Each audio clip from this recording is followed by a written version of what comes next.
Hello everyone, स्वागत है आप सभी का आज के हमारे इस सेशन में। बच्चों, this is your SST educator Ujjwala पुंज और आज की इस क्लास में हम लोग लेकर आए हैं top 30 competency based questions from the chapter political parties, जो कि हमारी क्लास 10th सिविक्स का चैप्टर है।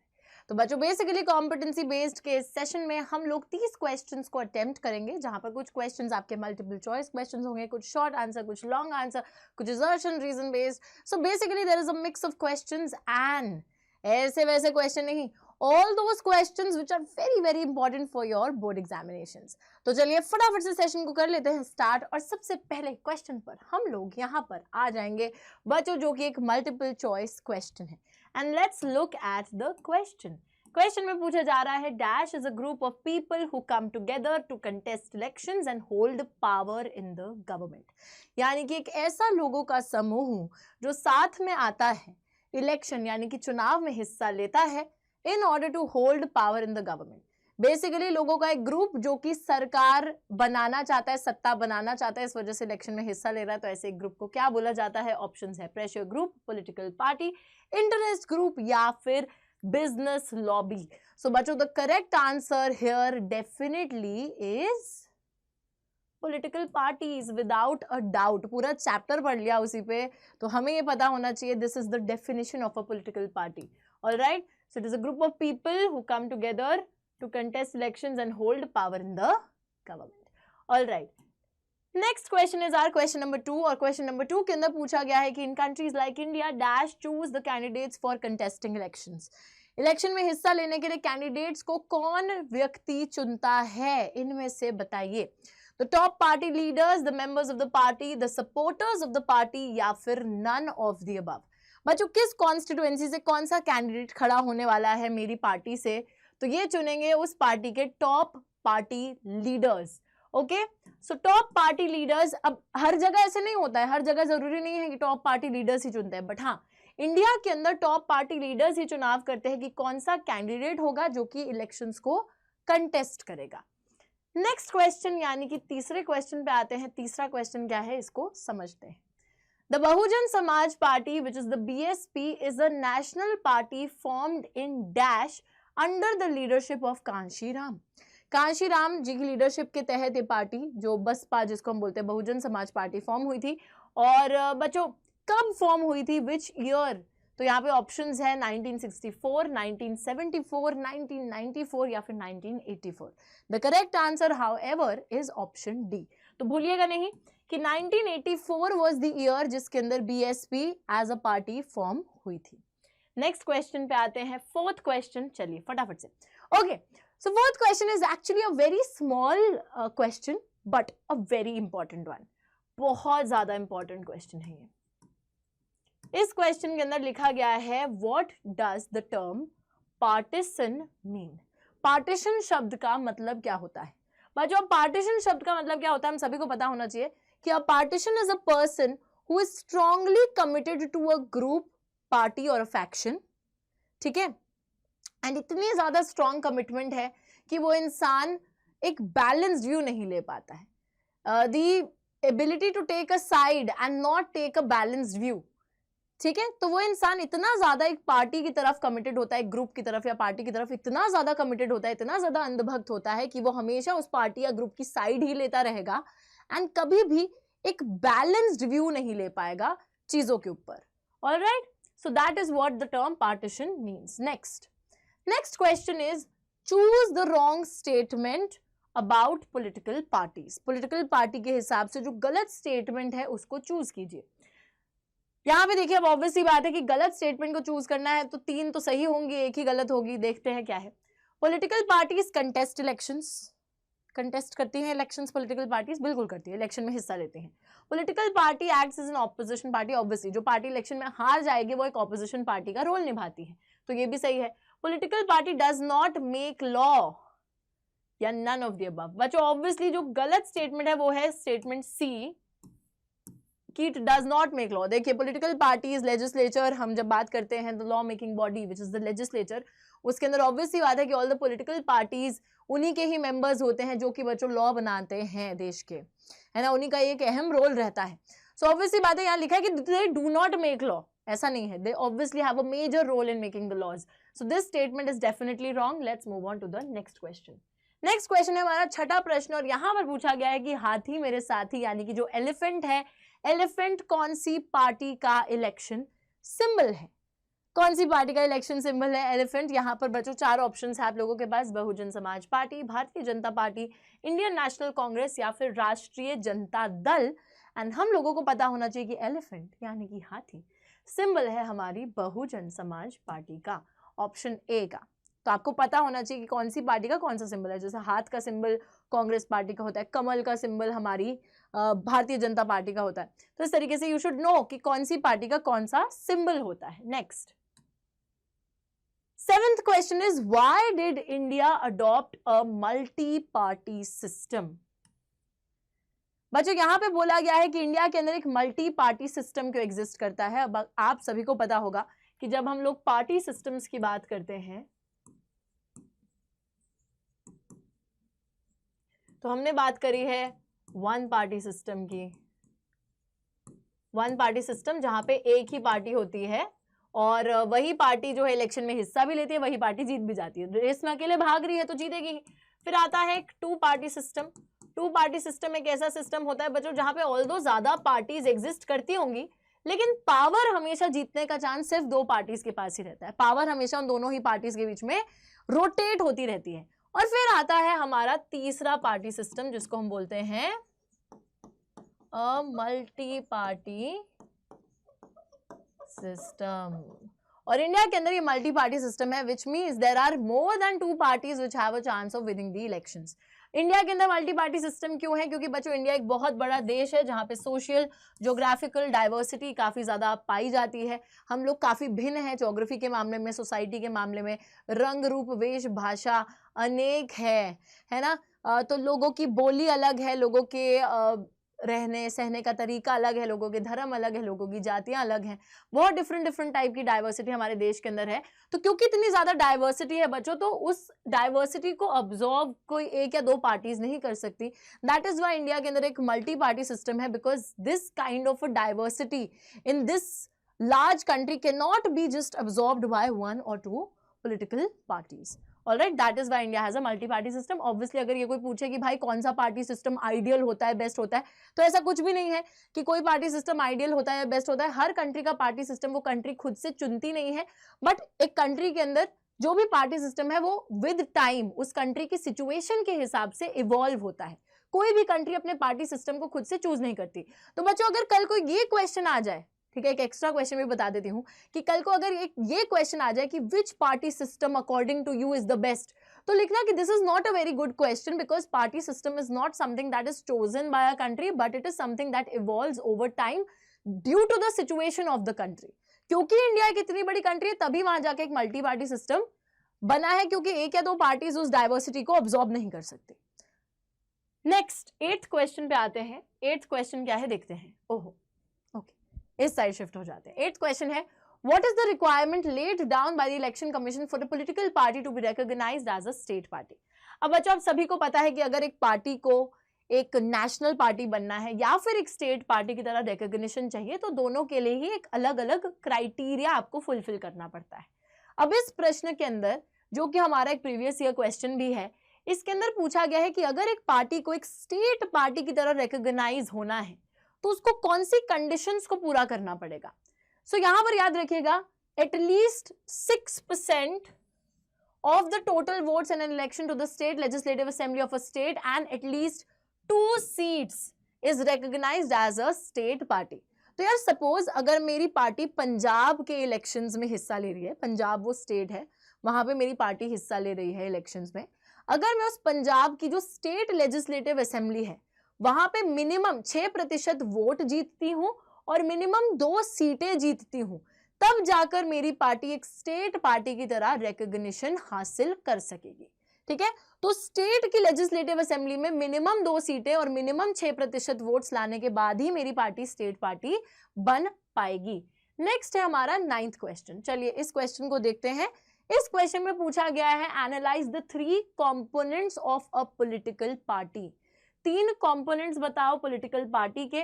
तो आप सभी को पता है बच्चों 3 कंपोनेंट्स क्या है पॉलिटिकल पार्टी के, एक होता है टॉप लीडर्स, फिर आते हैं एक्टिव मेंबर्स, फिर आते हैं हमारे पार्टी के followers, and it's like a pyramid like structure like this, है ना, जहाँ पे टॉप पार्टी लीडर सबसे कम होते हैं, मेंबर्स उससे थोड़े ज्यादा होते हैं और फॉलोअर्स सबसे ज्यादा होते हैं। किसी भी पार्टी के ऑब्वियसली यार फॉलोअर्स सबसे ज्यादा होंगे, टॉप पार्टी लीडर्स सबसे कम होंगे और एक्टिव मेंबर्स जिन लोगों के पास कुछ अच्छी अच्छी पोजीशंस है पार्टी की वो थोड़े ज्यादा होंगे लीडर्स के हिसाब से, ठीक है। तो it's like this pyramid like structure. All right, next question, 10th question. Okay okay, very important question because I have seen this question multiple times and therefore I think it's a very important question. बच्चों although मैं किसी भी political party में यहाँ पर differentiate नहीं करना चाहती हूँ, ये नहीं बोलना चाहती हूँ कि भाई ये पार्टी ज्यादा important है, ये पार्टी ज्यादा important है, पर यार अगर आप questions के हिसाब से देखोगे कि कौन से पार्टी के लिए questions बहुत बारी रिपीट हो रहे हैं, तो that is definitely the भारतीय जनता पार्टी। बीजेपी के लिए मैं बार बार देख रही हूँ कि there is a repetition of the questions that is going on. Okay, so यहाँ पूछा जा रहा है कि what is a political party, state any 2 points of the ideology of the Bharatiya Janata Party. तो यार हम बता देंगे कि a political party is a group of people who come together to contest elections, hold power in the government, they agree on some policies and programs for the society with a view to promote the collective good. तो पहले सबसे पहले political party को बताएंगे कि political party की definition लिख दो, group of people coming together to contest elections in order to hold power in the government, और पॉलिटिकल पार्टी के जो लोग होते हैं वो कुछ पॉलिसीज प्रोग्राम्स पे एग्री करते हैं जिनके थ्रू वो लोग समाज के अंदर सभी का जो वेलफेयर है, कलेक्टिव गुड है, उसको प्रमोट कर सकें, विकास ला सकें, कुछ अच्छा कर सकें समाज के लिए।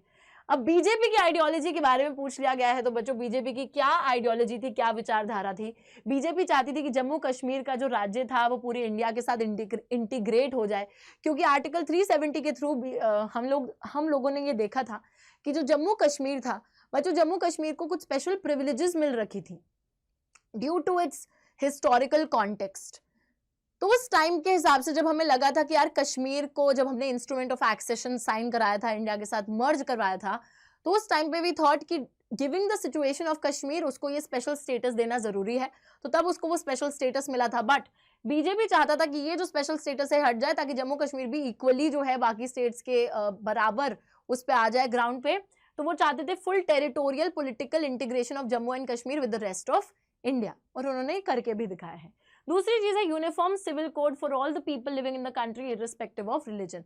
तो लोगों का कोई भी धर्म हो, बट हाँ सबकी जो है एक सेम लॉज बन जाए सबके लिए, वो वाली चीज ये लोग चाहते थे। और साथ ही में कल्चरल नेशनलिज्म यानी कि हिंदुत्व, जहाँ पे बच्चों ये बेसिकली हमारा जो एंशिएंट कल्चर है भारत का, जो हिंदुस्तान का इतिहास रहा है, उस कल्चर को फोकस करते हैं और उसी के बेसिस पे नेशनलिज्म की बात करते हैं, विच इज हिंदुत्व।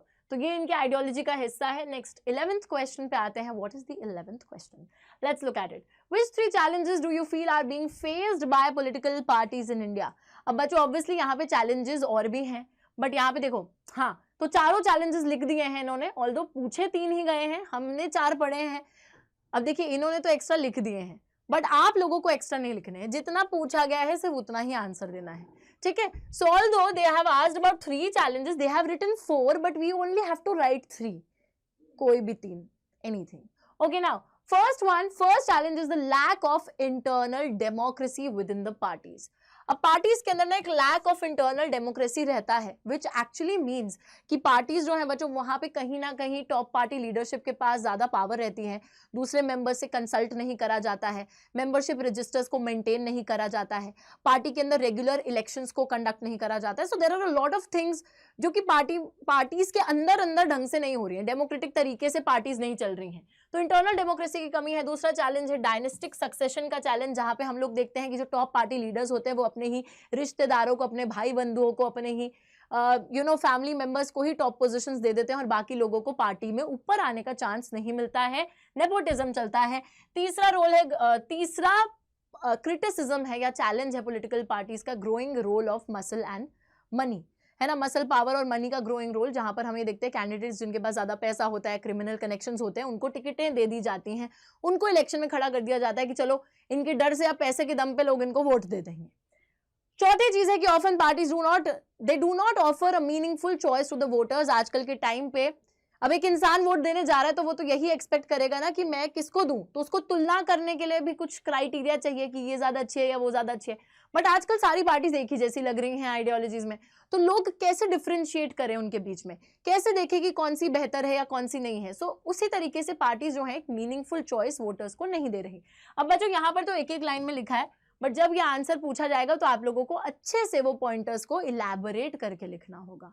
ठीक है, यहाँ पे एक लाइन में लिखा है बट आप इलैबोरेट करके लिखेंगे, ऐसे मत लिख देना। ओके, चलो नेक्स्ट है हमारा 12th question. Let's move on to the 12th question. All right, यहाँ पे पूछा जा रहा है कि डिफेक्शन का मतलब क्या होता है।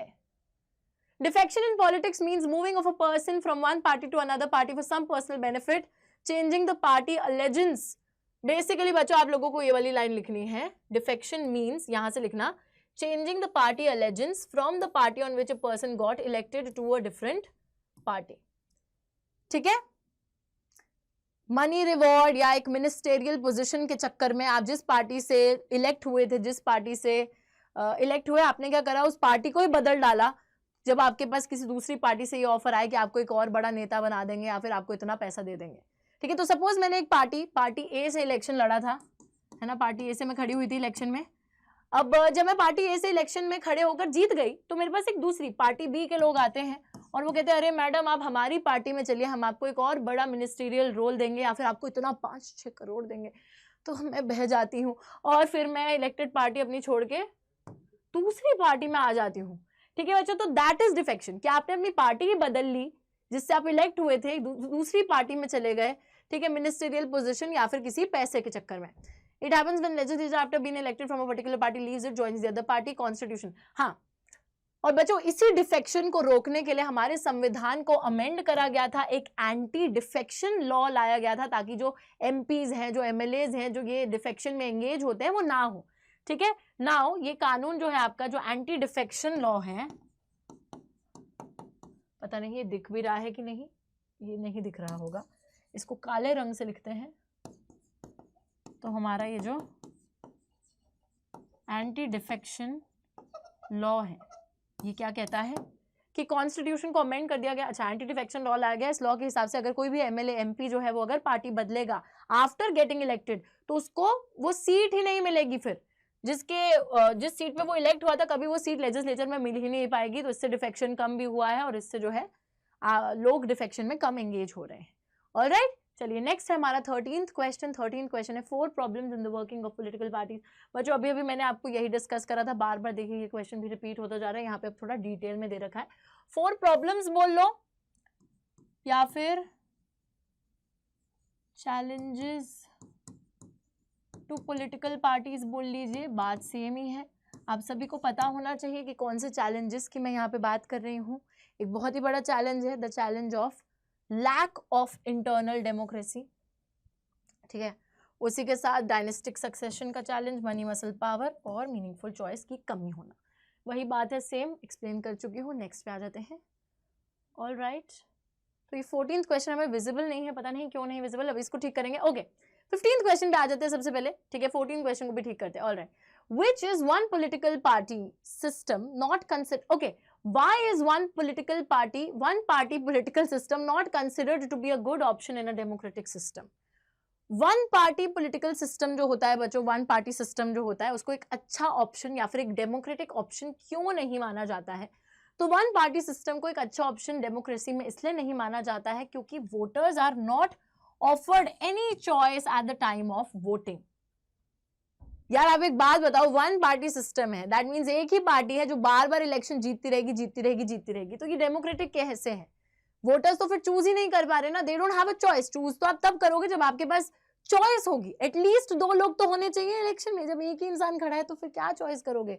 सो it is definitely not democratic. The voters are not provided with a choice to choose from. एक ही पार्टी है, बार बार जीतती जा रही है, तो क्या फिर रेस में अकेले भागोगे तो जीतोगे ही, जाहिर सी बात है। ठीक है, तो इसको तभी डेमोक्रेटिक नहीं माना जाता। Next question is analyse the 3 components of political parties. अब बच्चों यहाँ पर क्वेश्चन के अंदर एनालाइज बोल दिया है। ठीक है, और एनालाइज करने का मतलब होता है कि आप जो है थोड़ा सा विस्तार में बताइए। हमें पता है कि यार 3 तो होते ही हैं, हमारे लीडर्स हैं, मेंबर्स हैं, फॉलोअर्स हैं, और यहाँ पे छुप गया है हल्का सा, ओके, लीडर्स होते हैं, लीडर्स इलेक्शंस को कंटेस्ट करते हैं और अगर वो जीत जाए तो वो एडमिनिस्ट्रेशन का हिस्सा बनते हैं, एडमिनिस्ट्रेशन को परफॉर्म करते हैं, ठीक है। Active members attend party meetings, are close to the party leaders and they can be called the assistants of the leaders. तो लीडर्स की जो सहायता कर रहे हैं, सहयोग कर रहे हैं, पार्टी मीटिंग्स को अटेंड कर रहे हैं, पार्टी लीडर्स के नजदीक है, जो असल में काम कर रहे हैं पार्टी में बढ़ चढ़कर, वो सारे हमारे एक्टिव मेंबर्स। फिर आते हैं फॉलोअर्स। फॉलोअर्स बच्चों वो डेडिकेटेड वर्कर्स होते हैं पार्टी के, जो भी हो जाए पार्टी को ही समर्थन देते हैं, सपोर्ट करते हैं। चलिए 17th क्वेश्चन पे आते हैं। 17th क्वेश्चन हमारा assertion रीजन का क्वेश्चन है, चलिए इसको देखते हैं। assertion दे रखी है, the constitution was amended to prevent the elected MLAs and MPs from changing parties. संविधान को अमेंड करा गया था, संविधान में बदलाव लाया गया था ताकि जो इलेक्टेड MLAs और MPs हैं वो पार्टी ना बदल सके after they got elected. So this is true बच्चों, ये हमारे एंटी डिफेक्शन लॉ की बात हो रही है कि MLAs और MPs डिफेक्शन ना करें, इस वजह से कानून लाया गया था, अमेंड करा गया था, ठीक है, ट्रू है। It should be made mandatory for political parties to give 1/3 tickets to women candidates. तो ये एक सुझाव दिया जाता है कि 1/3 टिकटें जो हैं वो महिलाओं को दी जाए, महिलाएं जो हैं उनको दी जाए, और ये बच्चों महिलाओं का रिप्रेजेंटेशन पॉलिटिक्स में इंक्रीज करने के लिए बोला जाता है। दोनों ही चीजें ट्रू हैं, but R is not the correct explanation of A. दोनों सही हैं चीजें, ठीक है, दोनों करेक्ट हैं, assertion भी सही है, रीजन भी सही है, but R is not the correct explanation of A, क्योंकि कोई तुक ही नहीं बन रहा है। अगले पे आते हैं 18वें प्रश्न पे। यहां पे लिखा है only those parties that are recognised as national parties can contest elections for the union level. बच्चों यहाँ बोला जा रहा है कि सिर्फ वही पार्टीज जो कि नेशनल पार्टीज हैं की तरह रिकॉग्नाइज्ड हैं, सिर्फ वही यूनियन लेवल यानी कि सेंट्रल लेवल पे इलेक्शंस को कंटेस्ट कर सकती हैं। देखिए कंटेस्ट हर कोई कर सकता है, कंटेस्ट हर कोई कर सकता है ना, बट बात वही है यार कि ऑब्वियस सी बात है कि आप उतनी सीटें जीतोगे तभी तो आप नेशनल पार्टी बनोगे ना, और नेशनल पार्टी कंटेस्ट तो हर कोई कर सकता है, जिसका मन करे वो कंटेस्ट कर सकता है कि नहीं? ये बात सही है कि नहीं है? राइट, हर कोई जो चाहे वो कंटेस्ट कर सकता है। तो यार यहां पर ना ऑब्वियसली देखो, अब नेशनल पार्टी कोई ऐसे थोड़ी कि कोई पार्टी बनी और वो एकदम से नेशनल पार्टी बन गई, नहीं, ऐसा नहीं होता। तो कोई भी पार्टी इलेक्शन जरूर लड़ सकती है, लेकिन वही बात है कि जीतने का जो चांस है वो उन्हीं पार्टीज के पास ज्यादा होगा जो ज्यादा पॉपुलर होती हैं लोगों के बीच में।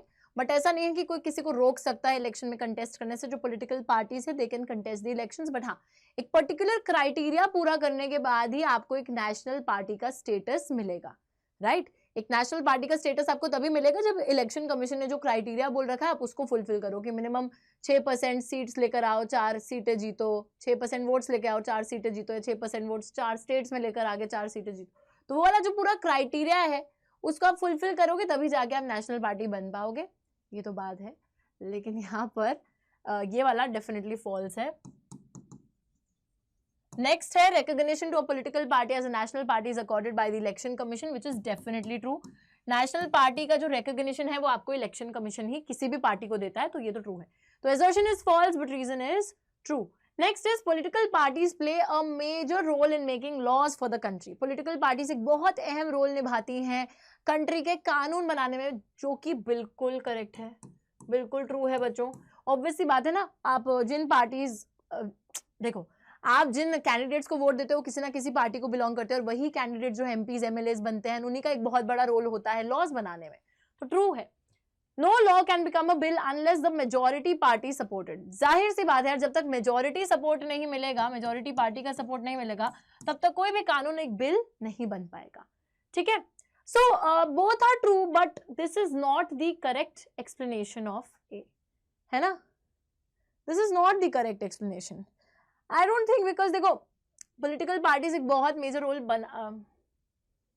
May be it is the correct explanation, maybe और मे बी नॉट, पर यहाँ पर वही थोड़ी सी कंफ्यूजन है कि आप ये बोल रहे हो कि कोई भी कानून बिल नहीं बन सकता जब तक मेजॉरिटी पार्टी उसको, may be it is the correct explanation, right, it is, क्योंकि देखो मेजॉरिटी पार्टी की बात हो रही है, तो कोई भी लॉ बिल नहीं बन सकता जब तक मेजॉरिटी पार्टी उसको सपोर्ट नहीं करेगी, तभी तो बोला जा रहा है, दैट इज द एक्सप्लेनेशन ना, कि पार्टीज का एक बहुत मेजर रोल है लॉ बनाने का। हाँ it is, R is the correct explanation, confuse मत होइएगा मेरी तरह, R is the correct explanation, है ना, it is the correct explanation. क्योंकि देखो रोल ही तो बताया कि पार्टी का ये रोल है, जब तक वो समर्थन नहीं देगी तब तक वो चीज कानून जो है वो बिल नहीं बनेगा, और तभी जो है बोला गया तभी मेजर रोल है। हाँ ठीक है, चलिए नेक्स्ट है 20th क्वेश्चन है Which practice of elected MLAs and MPs has been prohibited by the constitutional amendment? हमारे संविधान को अमेंड करने के बाद कौन सी जो प्रैक्टिस थी हमारे इलेक्टेड एमपीज और एमएलएस की उसको प्रोहिबिट कर दिया गया है? तो बच्चों it is definitely defection, defection को रोक दिया गया है, एंटी डिफेक्शन लॉ ला के। नेक्स्ट क्या है question, Which three of the following activities contribute to the problem of the lack of internal democracy in political parties? बोला जा रहा है इनमें से कौन सी एक्टिविटी एक तरीके से जो दिक्कत है इंटरनल डेमोक्रेसी की कमी की उसकी तरफ उसको और अग्रसर करती है, उसको और कंट्रीब्यूट करती है।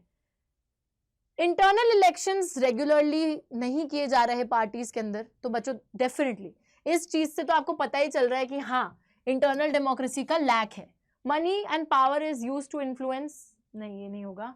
Organisational meetings are not held, हाँ एक ये भी पॉइंट होगा कि ऑर्गेनाइजेशन की जो पार्टी है पॉलिटिकल पार्टी उसकी मीटिंग्स नहीं हो रही हैं, तो उससे भी ये पता चलता है कि इंटरनल डेमोक्रेसी की कमी है। Real choices are not given for internal elections. Membership records नहीं रखे जा रहे, चॉइस नहीं दी जा रही इंटरनल इलेक्शंस के लिए। I think this is also somehow true.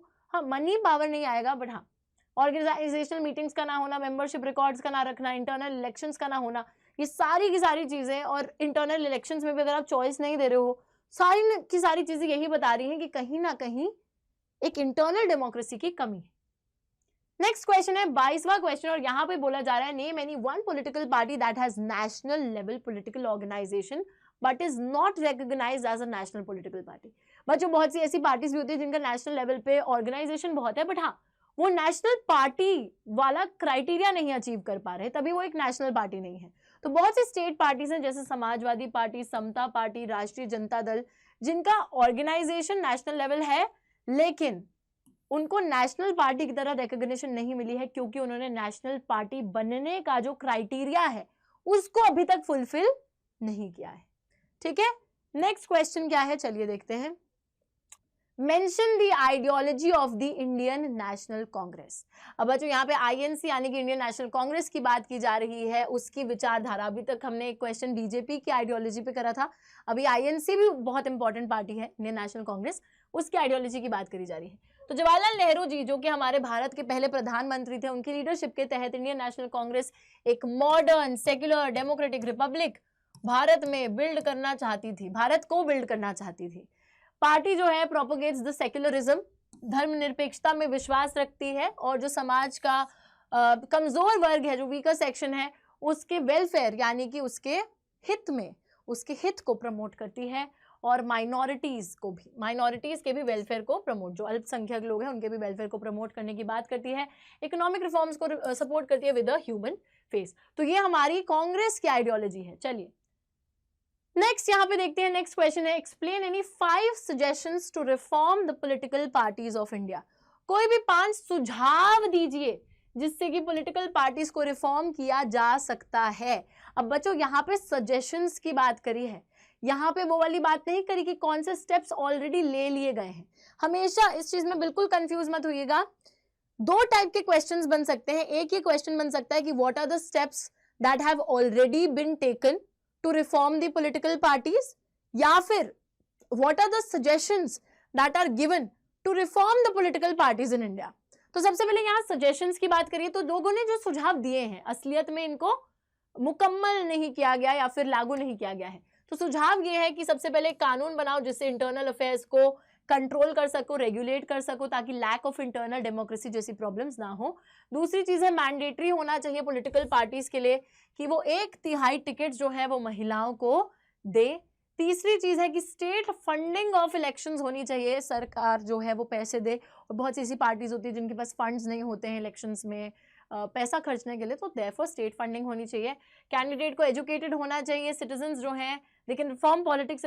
हाँ साथ ही में बच्चों देखो प्रेशर ग्रुप्स का रोल, या फिर सिटीजन्स जो है जिनको सही में पॉलिटिक्स में बदलाव लाना है, उनको खुद भी पॉलिटिक्स में फिर पार्टिसिपेट करना चाहिए बाहर से क्रिटिसाइज करने की बजाय, है ना। तो people can also put pressure on the political parties through petitions, publicity in media and agitations. तो इन सब चीजों के थ्रू भी लोग जो हैं पोलिटिकल पार्टीज को प्रेशराइज कर सकते हैं बाय रिमेनिंग आउटसाइड। बट अगर उन्हें सही में इतना ज्यादा दिक्कत है, इतना ज्यादा क्रिटिसाइज वो करते हैं, तो they can also take part in the elections and criticise. Alright, नहीं, take part in the elections and do something for a change. Alright, 25वां प्रश्न है, कितनी रिकॉग्नाइज्ड नेशनल पार्टीज इंडिया में मौजूद है? बच्चों इसको देखेंगे हम।